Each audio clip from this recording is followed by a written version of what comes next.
Mirko Cro Cop began as a member of Croatia's elite anti-terrorist police unit, the kind of force that handled the country's most dangerous missions. His fighting career started in amateur boxing, where he won multiple national championships. But his name exploded onto the global stage in Japan's K1 kickboxing circuit in the late 90s. There, against some of the world's best strikers, Cro Cop showcased lightning-fast kicks, devastating combinations, and a cold, calculated demeanor inside the ring. His left high kick became so feared that the phrase "right leg hospital," "left leg cemetery" followed him wherever he fought. This reputation made him one of the most sought-after strikers in MMA, leading him straight to Pride Fighting Championships, where the ring ropes became his new battlefield. Wanderlei "the Axe Murderer" Silva came from the ruthless training halls of Brazil's Chute Box Academy, a gym famous for producing aggressive, elite-level Muay Thai fighters. After early fights in the UFC, he became a superstar in Pride, dominating the middleweight division with wild hooks, brutal knees, and a relentless forward pressure that crushed opponent after opponent. Their first meeting wasn't for a belt, it was for pride and for violence. At the time, Cro Cop was still relatively new to Pride, transitioning from pure kickboxing, and with almost no ground game to speak of.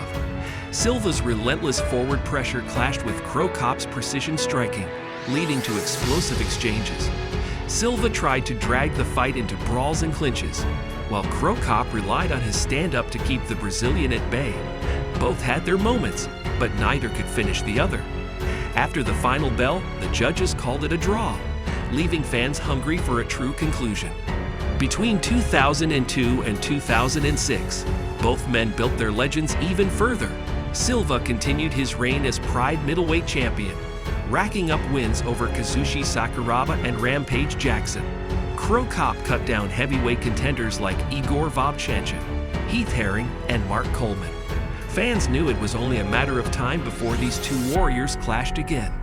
Their rematch came in the semifinals of the 2006 PRIDE Openweight Grand Prix, a tournament that brought together champions and contenders from every weight class. Cro Cop entered on a tear, stopping Minowa in just over a minute and dismantling Olympic judo champion Yoshida in the quarters. Silva, already the middleweight champion, moved up in weight after defeating Kazuyuki Fujita, looking to cement his legacy. Unlike their first meeting in 2002, this was a very different Cro Cop. 4 years later, he was no longer just a kickboxer. He was a seasoned MMA fighter who could hold his own in the clinch and even compete in the ground game when needed. When the fight began, Cro Cop stayed patient, circling and keeping the distance, while Silva tried to close the gap with wild hooks. Cro Cop kept punishing Silva's body and legs with sharp middle and low kicks, slowing the Brazilian's advance. Then came the moment, a thunderous left high kick that sent Silva crashing to the canvas, ending the rivalry in devastating fashion. Cro Cop went on to win the Grand Prix that night, cementing his place among Pride's all-time greats. For Silva, the loss was more than just a defeat. It marked a turning point in his career.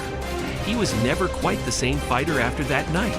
The aura of invincibility that once defined the Axe Murderer began to fade, and future bouts saw him struggle to recapture the dominance of his prime years. Yet their rivalry remains a perfect snapshot of Pride's golden era.